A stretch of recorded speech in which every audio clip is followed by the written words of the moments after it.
Sudah kelihatan ya. Oke, shalom kawan-kawan.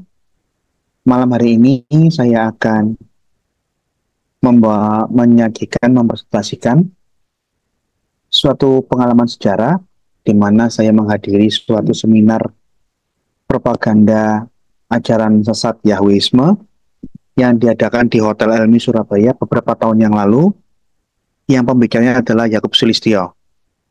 Nah, di sini saya akan sajikan bagaimana dia menyampaikan tafsir-tafsirnya yang tidak sesuai dengan kaidah penafsiran yang benar, dan bagaimana hasil dari tafsiran di dalam seminarnya ini menjerumuskan orang di dalam kekeliruan dan kesesatan. Yuk kita lihat.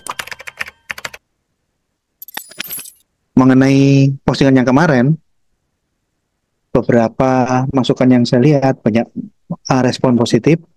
Orang tahu menjadi mana yang betul, mana yang salah mengenai diskusi yang kita kerjakan kemarin tentang kata YHWH dibalik menjadi kata Allah, bahwa itu adalah propaganda yang tidak tepat. Itu propaganda yang sengaja berbohong yang disebarkan oleh kelompoknya Yahwisme.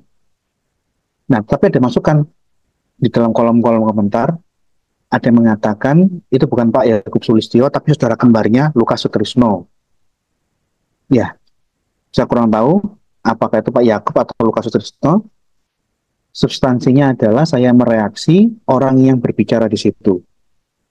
Bahwa orang yang berbicara di dalam rekaman TikTok atau short YouTube itu adalah orang yang mahir di dalam bahasa Ibrani, mengerti Yudaisme, tetapi menguraikannya dengan cara yang sengaja dipalsukan, diselewengkan. Itu substansinya di situ. Nah, di dalam ulasan kemarin, saya sudah memberikan beberapa 8 bantahan bahwa metode yang kemarin itu tidak cocok dengan berbagai macam abjad-abjad Ibrani yang ada. Nah, pada waktu saya lihat lagi, saya dapat sesuatu yang menarik dari postingan yang kemarin. Coba pemirsa lihat cuplikan sedikit tentang yang sudah kita diskusikan. Yod Hefave seperti yang dipropagandakan. Perhatikan ya.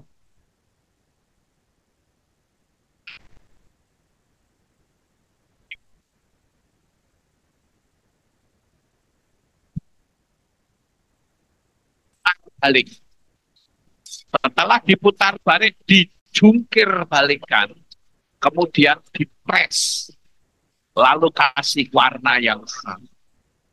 Kenapa bisa membentuk kata Arab? Apakah ini sebuah kebetulan? Saya yakin tidak. Ini alam supranatural. Artinya, perhatikan di sini.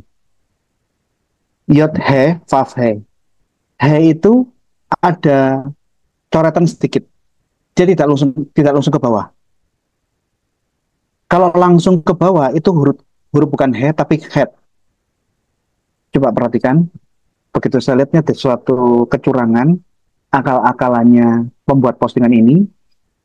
Yod he vav he dibalik, kemudian dipres. Begitu saya lihat ternyata nggak hanya dipres, huruf he dijadikan het, sehingga dia tidak menjadi seperti ini. Ada coretan yang tidak nyambung dengan garis di bawah, tapi menyambung. Ini bukan huruf H, tapi huruf het. Paham ya? kalau saudara memanggil, Nah, jadi di dalam postingan kemarin itu, di HWH dibaliknya tetap di HWH, tapi begitu dipres, dirubah menjadi het. Bukan YHWH, tapi YHET, WOWHET.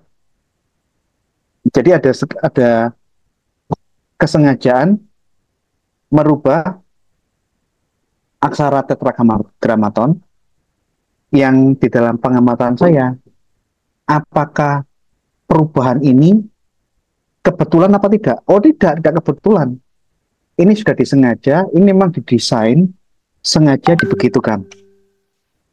Anggap ya. Jadi ternyata begitu saya lihat putaran ulang, oh ternyata ini dirubah menjadi KHWH, YHWH diubah menjadi YKHWKH. Nah, mengenai kebohongan-kebohongan Yakub Sulistyo di dalam seminar ini, saya salah satu saksi sejarah yang hadir di dalam seminar ini. Di seminar ini saya tidak hadir sendirian, ada Ibu Susan dari Paguyuban Amin, ada teman-teman yang lain, seperti Barda dari ISCS, ada Freddy, Jemaat GPIB Maranatha, ada Glenn Tapindingan, Jemaat GPIB Peneser Surabaya, ada Umar Tauhid, mantan orang Muslim dari aliran Muhammadiyah di Lamongan, yang bertobat dan menjadi pendeta Mesianik. Jadi dia dari kelompok Mesianik yang tidak menggunakan kata Yahweh itu hadir. Termasuk kalau nggak salah, yang saya ingat, anaknya Yusa Adi Siswantoro, yang laki-laki itu hadir juga. Jadi seminar ini dihadiri banyak orang, seperti yang saya sebutkan. Di dalam seminar itu, dia mengatakan, menggiring bahwa pentingnya nama Yahweh. Dia tunjukkan ayat-ayatnya. Seminarnya di Hotel Elmi Surabaya, ini nama hotel yang lama, sekarang namanya yang baru saya kurang tahu. Dia menggiring pelan-pelan bahwa nama Yahweh ini tertulis dalam Alkitab, dan kita harus menyebut namanya dengan metode tafsirnya yang tentu saja bukan tafsiran Alkitabiah, bukan tafsiran berdasarkan kajian biblika yang benar, karena kalau kita mengikuti kajian biblika itu banyak langkah-langkah untuk kehati-hatian, jangan membuat tafsir yang serampangan atau yang tidak tepat. Endingnya, dia mengatakan di seminar itu, barang siapa yang tidak mau mengucapkan nama Yahweh tidak masuk surga, karena surga adalah surganya Yahweh, bukan surganya Allah. Dia ulangi beberapa kali, yang menandakan bahwa memang ini adalah poin utama dari seminarnya, betapa pentingnya nama Yahweh karena berkonsekuensi dengan keselamatan. Yang tidak sebut nama Yahweh tidak masuk surga. Jadi pada waktu saya duduk, saya lihat, sekarang gereja kok seperti ini ya? Banyak hal yang keliru. Karena saya kan sekolah teologi, waktu saya mengikuti seminar ini, saya masih semester 2 di STT Betani Surabaya. Tapi walaupun saya ini masih semester 2, saya sudah banyak baca buku teologi termasuk kajian-kajian Yudaisme. Saya bilang, wah ini kajian-kajiannya ini bahaya, ini ngawur. Dan dia sampaikan dengan bahasa yang marketingnya bagus. Bagi orang yang tidak mengerti ilmu, akan terpengaruh dengan kekeliruan-kekeliruan yang disampaikan di dalam seminar. Dan dia menggunakan klaim-klaim bohong, bahwa dia mengklaim bahwa hanya orang yang menyebut Yahweh yang bisa masuk surga, yang tidak sebut Yahweh tidak masuk surga. Karena surga adalah surganya Yahweh. Ini saya tampilkan kajian biblika dari website, dari materinya kuliah saya di kuliah S3. Untuk kajian biblika, itu diajarkan 19 langkah untuk kita bisa menafsirkan Alkitab dengan baik. 19 langkah kajian biblical mikro, kajian biblical makro ini yang diajarkan oleh dosen saya, Pak Philip Suciadi, ini untuk kehati-hatian. Bagi bagian yang sebelah kanan, makro analisa, kajian biblical makro, perhatikan genre dari kitab itu. Lihat literatur strukturnya, konteksnya seperti apa. Ayat 15, perhatikan background sejarah dari buku itu. Background sejarah dari perikop yang dibaca. Ayat 16, perhatikan latar belakang sosial, kultur, di sekeliling buku, di sekeliling perikop yang sedang kita baca. Nomor 17, perhatikan dan analisa sosiolinguistik. Karena bahasa di dalam suatu lingkungan sosial, kalau bahasa ini dipakai istilahnya sama dengan dipakai di tempat lain, maknanya bisa berbeda. Oleh karena itu, di salah satu langkah kajian berbicara yang diajarkan, perhatikan sosiolinguistik. Karena satu istilah di budaya di sini, ini akan dimaknai bisa sama, bisa berbeda, atau mungkin maknanya bisa mengembang atau mengecil di budaya yang lain. Nah, 19 langkah kajian budaya ini, endingnya adalah untuk menjaga kita supaya kita berhati-hati dan tidak ngawur dalam mengajar, menafsirkan ayat-ayat Alkitab.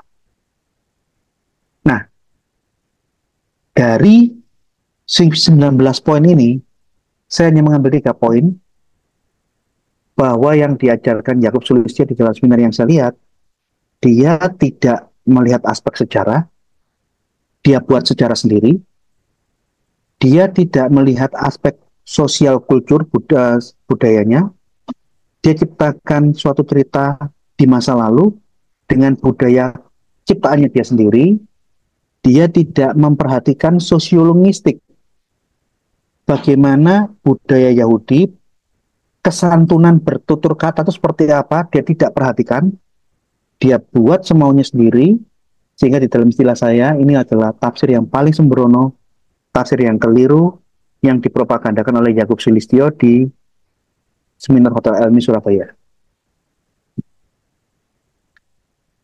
Dari sekian lama saya mendengarkan presentasinya, begitu dia memberikan penutup bahwa tidak masuk surga kalau nggak sebut nama Yahweh, saya mengacung pertanyaan.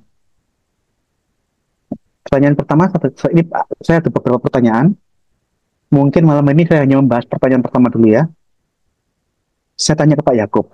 Pak Yakub, apakah Anda satu-satunya orang teologi, seorang pendeta lulusan sekolah teologi yang tidak tahu bahwa Yesus itu orang Yahudi? Kenapa saya tanya ini, Pak? Karena orang Yahudi di dalam konteks budaya Yahudi dan kesantunan bertutur kata norma-norma Yahudi, itu dilarang orang Yahudi mengucapkan nama Yahweh dari mulut seperti yang Anda sampaikan. Pertama, Yahweh itu bukan bahasa Ibrani. Cari sampai mati tidak akan ketemu satu kata YHWH di dalam Hebrew Bible di mana nikutnya bisa dibaca Yahweh. Itu bacaannya orang Kristen, bukan orang Yahudi. Kedua, menurut kesantunan, budaya, dan historisnya orang-orang Yahudi, tidak mungkin ada orang Yahudi yang ngomong Yahweh seperti yang Anda sampaikan di sini. Karena di dalam budaya Yahudi, di dalam catatan-catatan sejarah, hanya satu orang yang boleh mengucapkan kata YHWH secara verbal dari mulutnya, yaitu Kohen Hagadol, imam besar. Itu pun dia hanya boleh mengucapkan kata Yod He Vav He secara verbal dari mulutnya 1 kali setahun di ritual Yom Kippur. Dia begitu saya tanya begitu, dia tahu, oh iya saya tahu Yesus itu orang Yahudi, saya tahu. Saya paham bahwa memang orang Yahudi dilarang mengucapkan kata Yahweh dari mulut. Iya, saya tahu. Tapi itu kan baru ada tahun 400 sebelum Masehi, setelah dari pembuangan. Pas ke pembuangan, tidak ada orang Yahudi menyebut kata Yahweh. Ya, betul. Dia tahu dia. Tapi dia ngotot. Tapi kita harus menggunakan kata Yahweh. Kenapa? Kan sebelum abad 14 kita harus menggunakan kata Yahweh. Ini falasi. Catatan sejarah, catatan-catatan budaya Yahudi mengatakan pasca pembuangan tidak ada orang yang mengucapkan kata ini. Sebelum abad keempat, mengucapkan apa tidak? Bisa iya, bisa tidak. Jawabannya yang benar, kita tidak tahu. Pengucapannya seperti apa, datanya tidak ada. Jadi dengan ada catatan pasca pembuangan di abad keempat, orang tidak mengucapkan kata Yahweh. diasumsikan pasti sebelum mengucapkan kata Yahweh. Keliru. Datamu dari mana? Itu kan asumsi. Belum pembuktian.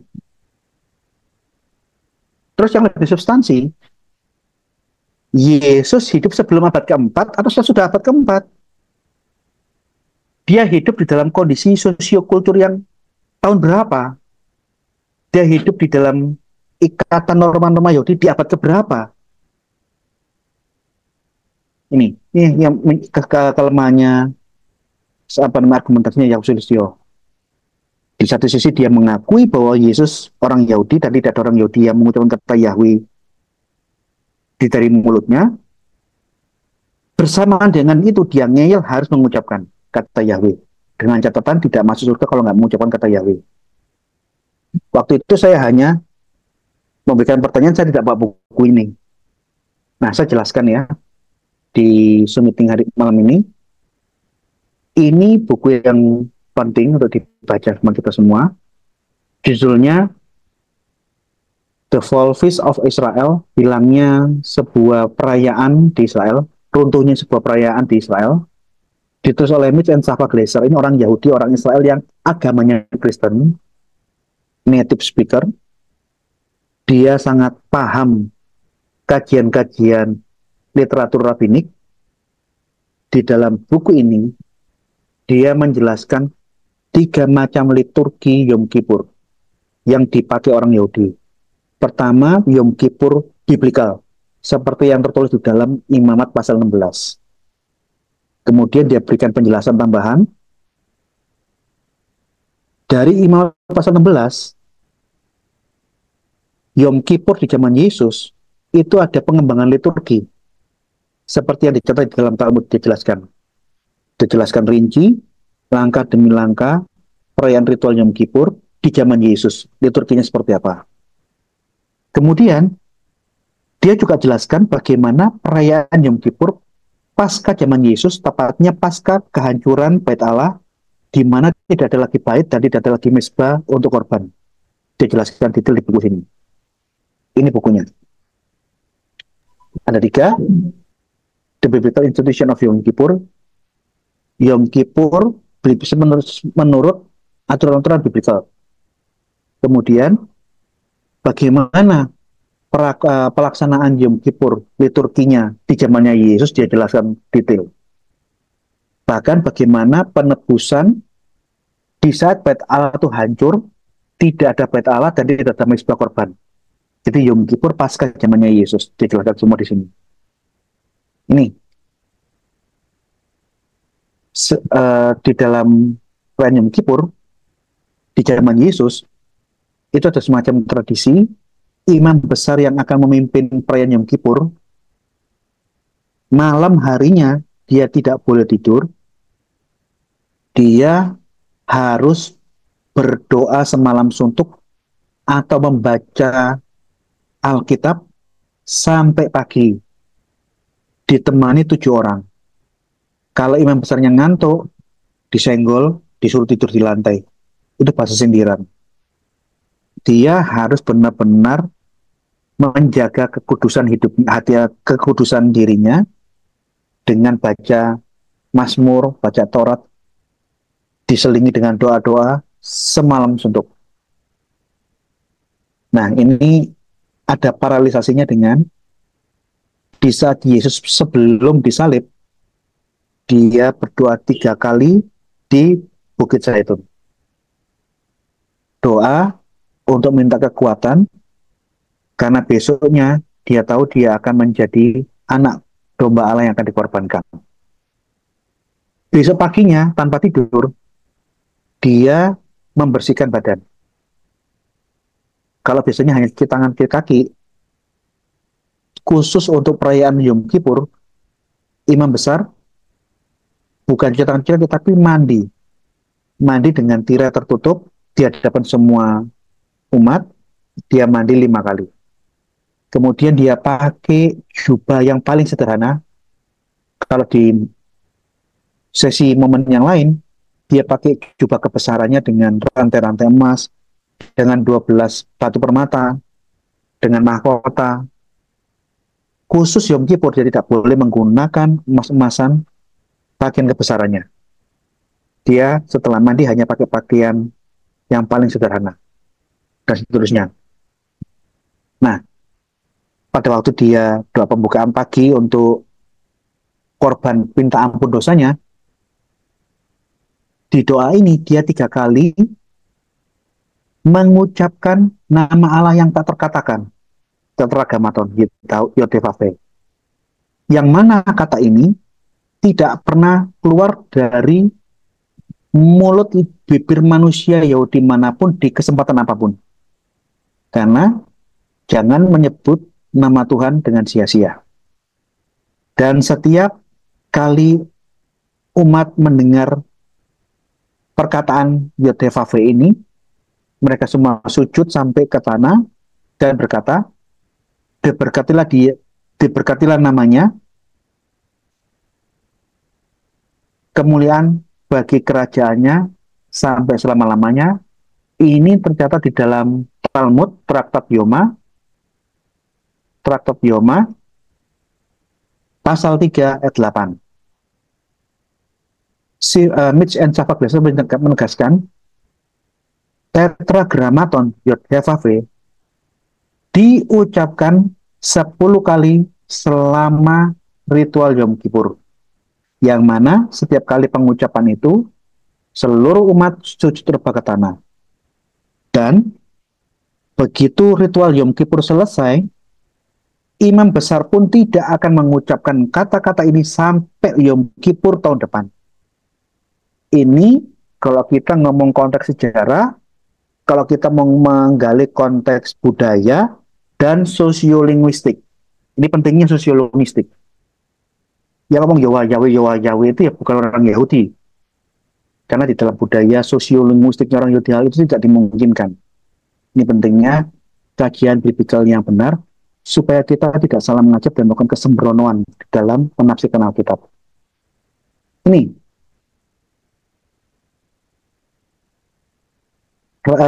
Mitch and Safak Glaser ini, sekalipun dia Kristen, tapi dia orang Israel yang sangat hafal, familiar dengan literatur rabinik.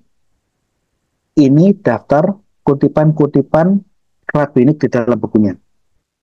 Ini belum termasuk kutipan-kutipan buku yang lain. Ini khusus tentang kutipan-kutipan referensi rabinik.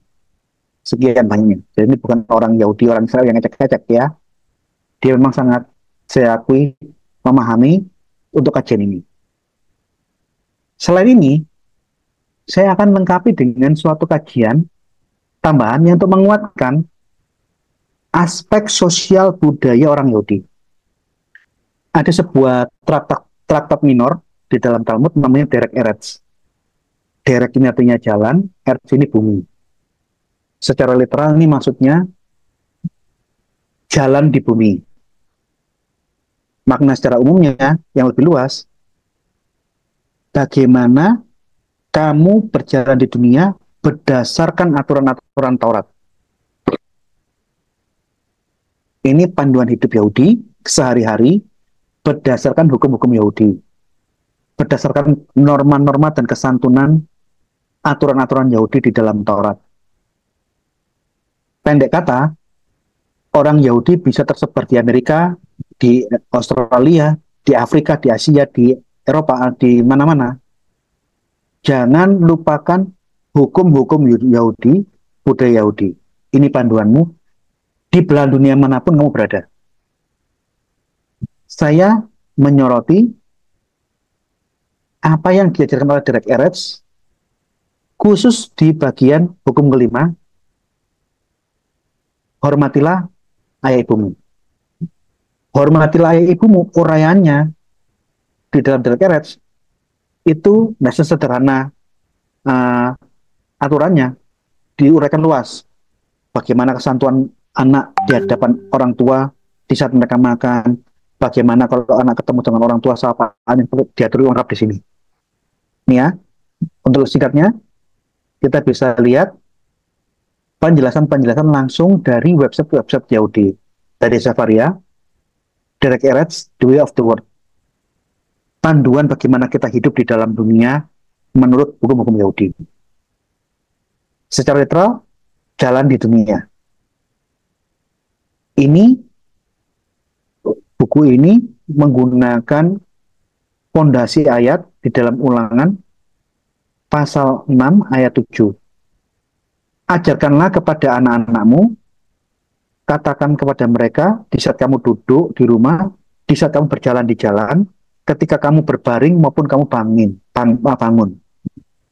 Oleh karena itu, dibuatlah buku ini, karena dimanapun orang Yahudi hidup di dunia, berjalan di dunia, dia harus ingat tentang panduan-panduan ini. Di dalam website yang lain, ada suatu diskusi. Seorang anak ditelepon sama kakeknya. Anaknya berbudaya Eropa, langsung memanggil kakeknya dengan namanya langsung. Seperti orang-orang Eropa yang lain. Misalnya kakeknya bernama Jonathan. Hai Jonathan, how are you? Jadi anak Yahudi ini sudah mulai meninggalkan budaya Yahudi, dia berbudaya Eropa. Dibahas di dalam website Yahudi. Hayden Matthias, anak berambut pirang, 8 tahun, dia ditelepon oleh kakeknya. Dia jawab, oh, Dave itu kakeknya. Ya kan? Nah, jadi Hayden ini sudah meninggalkan tradisi bapak ibunya dengan dia memanggil kakeknya dengan namanya langsung. Ini dibahas di dalam website Yahudi. Respons Yahudi apa? Ini. Honor and respect menurut Yahudi, ini kalau diterjemahkan yang hampir sama ya, honor and respect ini hampir sama. Mungkin kira-kira kesantunan dan penghormatan adalah dasar fondasi kehidupan keluarga. Lihat, di dalam jawaban respon terhadap kelakuan itu, mengutip Derek Eretz. Ini adalah standar spiritual orang-orang Yahudi itu hidup. Perhatikan paragraf di bawah. Yudaisme, orang Yahudi telah diberikan seperangkat alat dan panduan, guideline, untuk membantu kita menciptakan atmosfer tentang penghormatan. Itu akan membawa kita dan memastikan bahwa kita mengajar anak kita seperti apa kita harus hidup. Menurut hukum Yahudi, according to Jewish law, menurut hukum Yahudi, children cannot call parents or grandparents by their first name. Menurut hukum Yahudi, anak-anak Yahudi tidak boleh memanggil orang tua dan kakek neneknya dengan namanya langsung. Nih. Kita lihat website yang lain. Dari website Jewish Press. Question and answer, pertanyaan dan jawaban. Memanggil orang tua dengan nama. Ini. Diuraikan oleh Rabbi Yaakov Klaes. Nih.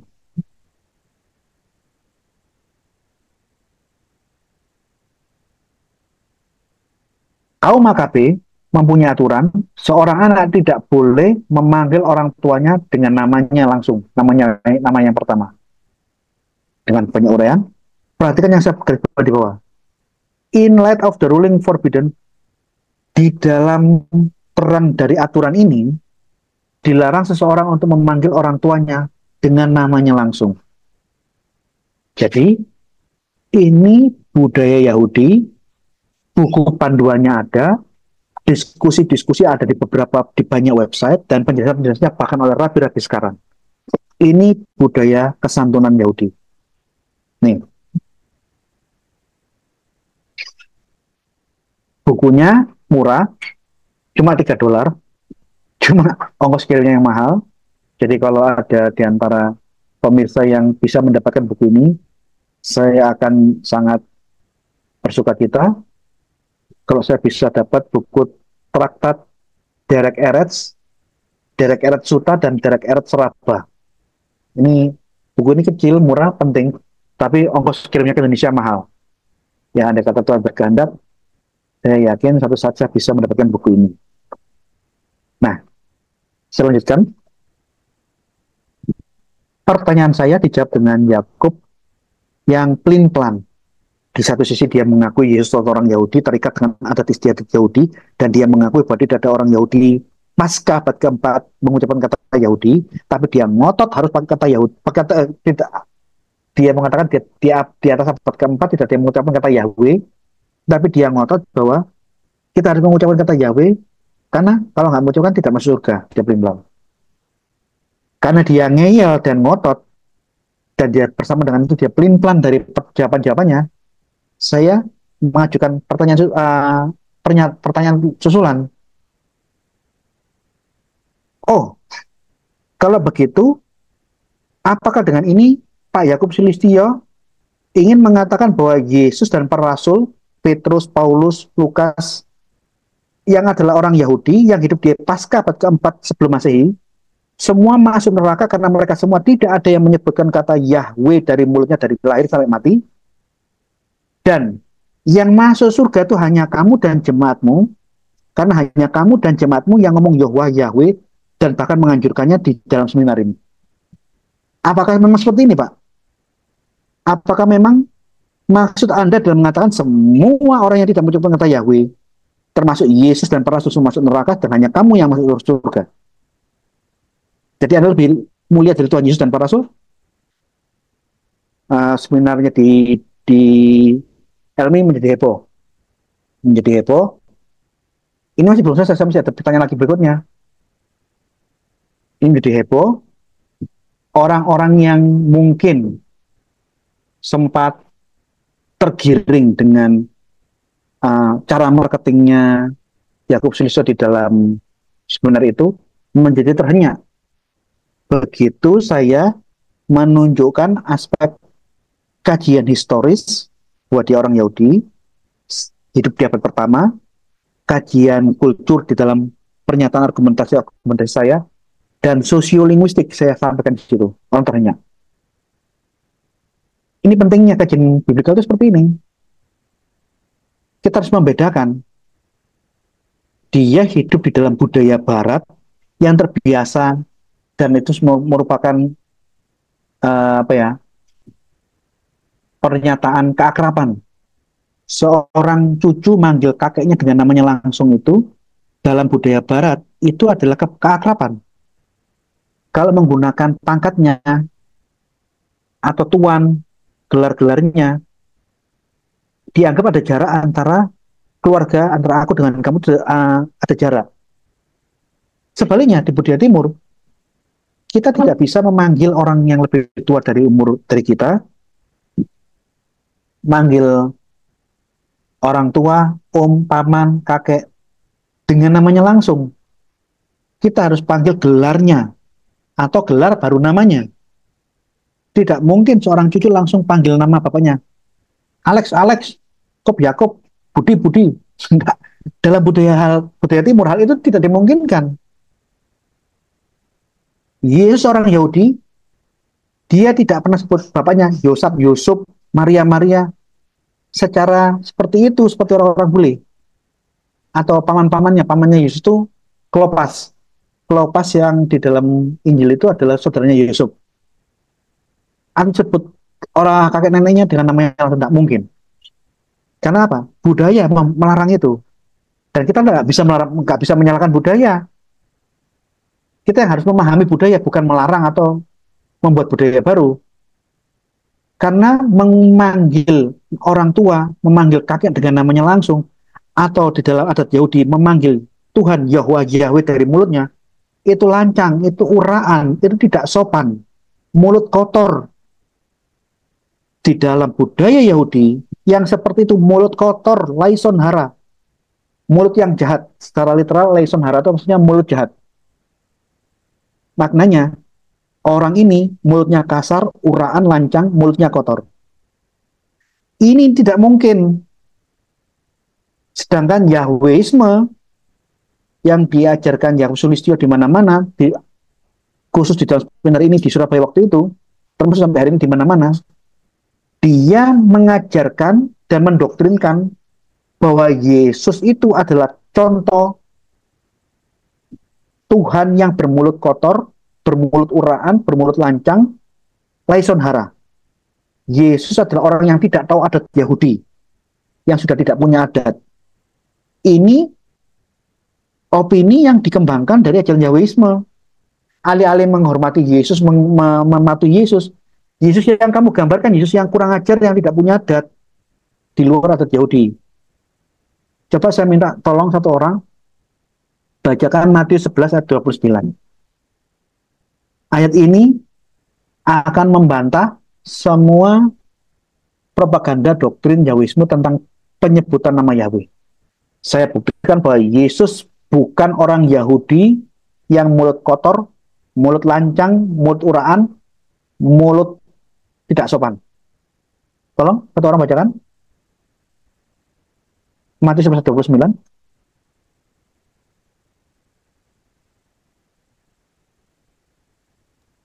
Pak Junjun. Ya, Matius 11 ayat 29.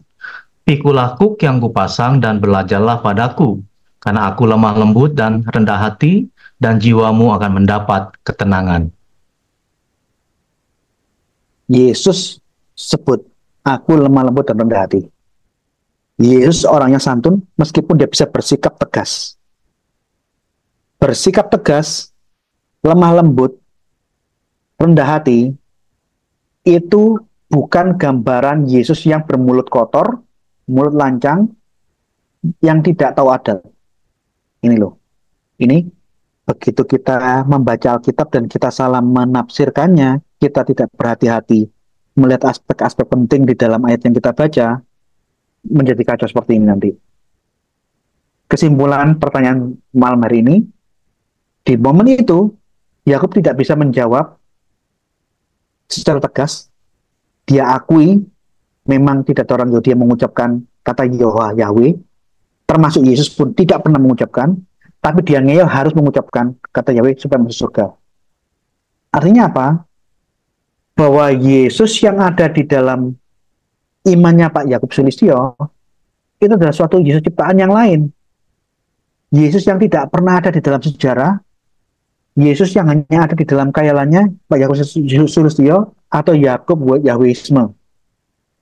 Yesus yang tidak berbudaya Yahudi, Yesus yang tidak berbudaya ketimuran, tapi Yesus yang berbudaya Eropa, Amerika, yang mana budaya ini menurut adat timur, apalagi adat Yahudi, ini mulut kotor, mulut lancang, mulut kasar.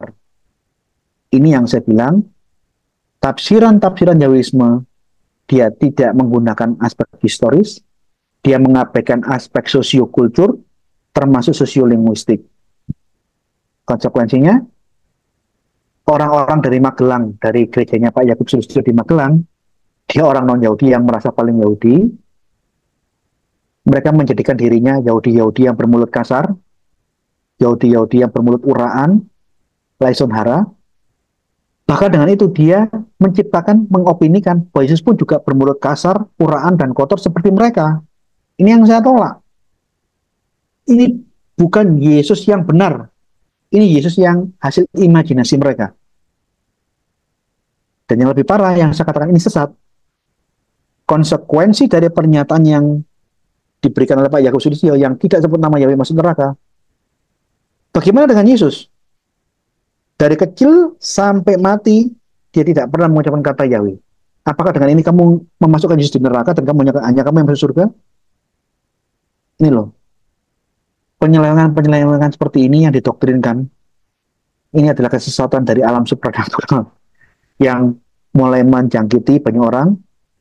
Bagi orang yang tidak memahami kajian yang betul, tidak memahami informasi tentang bagaimana budaya Yahudi bisa terseret untuk mengikuti aliran Yahwisme. Ya, saya sudahi dulu malam hari ini untuk pertanyaan yang pertama. Pertanyaan kedua akan saya bahas minggu depan, mungkin hari Rabu atau Kamis. Nanti saya akan ada pengumumannya. Saya akan bahas pertanyaan yang kedua, karena itu saya akan tunjukkan banyak-banyak data literaturnya. Saya sudah sampai sini. Ada yang mau bertanya? Atau mau menyanggah saya? Saya senang kalau ada yang punya pemikiran yang berbeda, dan dia menyanggah saya dengan catatan, sanggahanmu, sertakan bukti dan argumentasi yang valid, karena nanti kualitas perdebatanmu dengan saya menjadi bagus, jadi akademis. Sudah paham semua? Saya memang sengaja pertanyaan kedua saya bisa sampaikan, tapi ini waktunya panjang sekali. Kurang bagus untuk secara strategi, kurang bagus kalau kita kasihkan banyak materi dalam waktu yang panjang. Mending saya kasih sedikit-sedikit tapi luas. Data-datanya saya kasih lengkapi banyak, lebih menarik, lebih mendidik karena disertai banyak sekali literatur. Oke, saya rasa nggak ada pertanyaan. Kita udah bisa menutup pertemuan malam hari ini. Terima kasih atas kehadirannya. Sebelum kita berpisah, mari kita berdoa.